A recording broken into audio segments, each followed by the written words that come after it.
Hello guys, the continuation of the previous video, that is operator overloading with a generic explanation and explain with a new example also we will cover in this video. So this is the question for adding two complex numbers by using operator overloading. Here another operator, that is addition operator, is going to be overloaded. So again, as in the previous case, we are declaring the class for the complex number. And as we know, complex number have a real part and an imaginary part. And here we are not using the private variable, that default variable itself. In this video, I'm concentrating mainly on operator overloading. So the private variable that will be considered in the next video.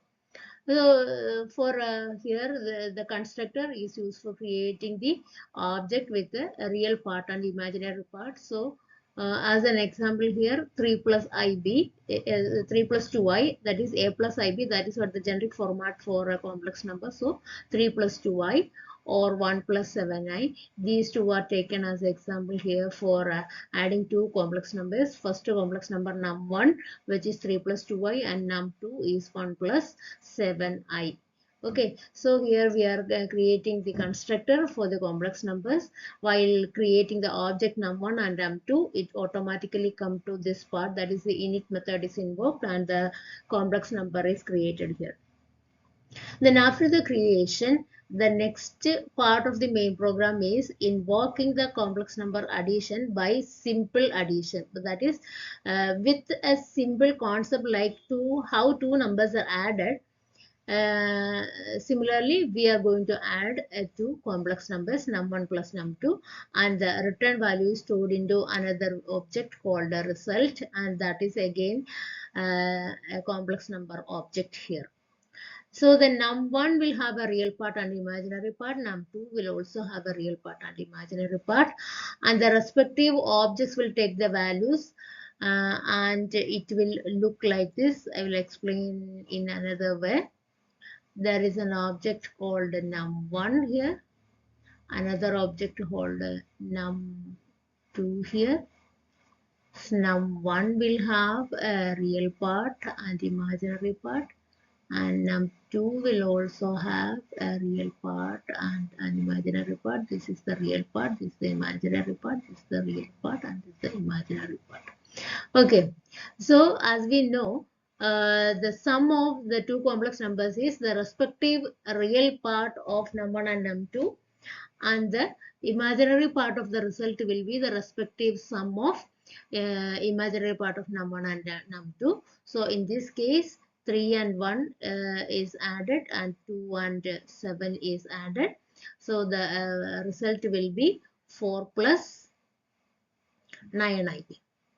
Okay, then when the compiler meet this area, that is the num1 plus num2, it automatically invoke the operator overloading method called underscore underscore add underscore underscore, and the self variable or the default object will be num1 and the other part will be the num2. So the num2 is assigned to other and num1 is assigned to self.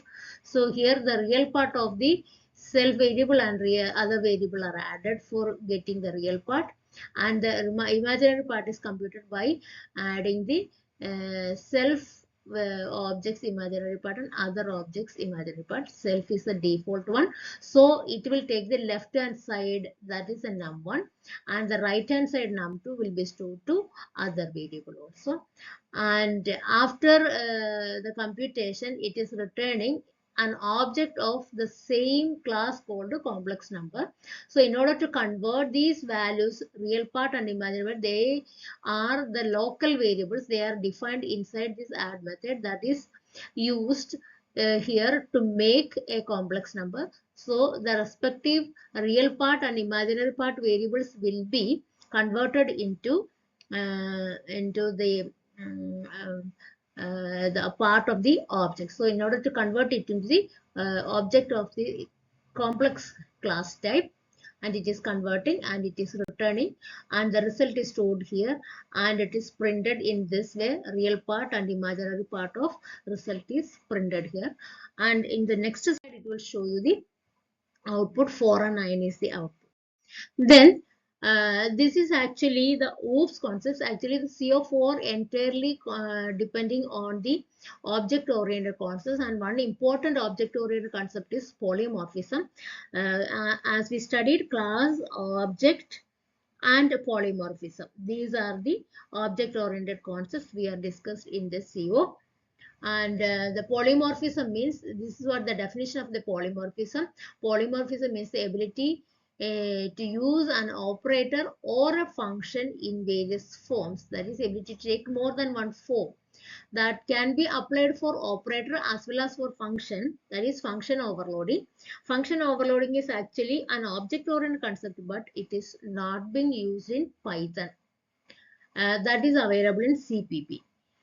But operator overloading is a concept that is again the type of polymorphism. Operator overloading is a kind of polymorphism. Function overloading is another kind of polymorphism. And that a single function or an operator behaves differently depending upon the data provided to them. That is what the exact definition of operator overloading. This is the definition of polymorphism. This is the definition of operator overloading. Then polymorphism can be achieved in two ways: operator overloading and function overloading. Python does not support function overloading or method overloading. Function and methods are same. Then operator overloading, different operators can be overloaded. And for overloading the plus sign, we need to use this particular function. And for less than operator, as in the previous video, for overloading this less than operator, we used underscore underscore lt underscore underscore followed by how many arguments you need. First one followed by any number of arguments you can provide. Here you can use other or other one, other two, or x1, x2, x3, or multiple objects. That is also possible. So anyway, lt is the name of the function in order to overload the less than operator. So for plus operator, we use the add function. Here in this slide, it is showing different operators and the respective methods used for overloading. For plus operator, it is add. For minus operator, it is underscore underscore sub underscore underscore. For multiplication operator, mul. For the power operator, POW, and similarly these are the different operators. And one more thing I would like to mention here is that you don't need to, you are not able to overload all operators. These are the list of operators that is possible to overload, and not all operators are possible to overload. And if you want to overload these list of operators, and the respective methods must be given in this list also. And the body part of this function, whatever function you are going to use, the body part of this function you can redefine by the logic that you want. When adding a complex number, it is a real part and real part is added. For matrix addition, for or time addition, and different kinds of addition, you can use this.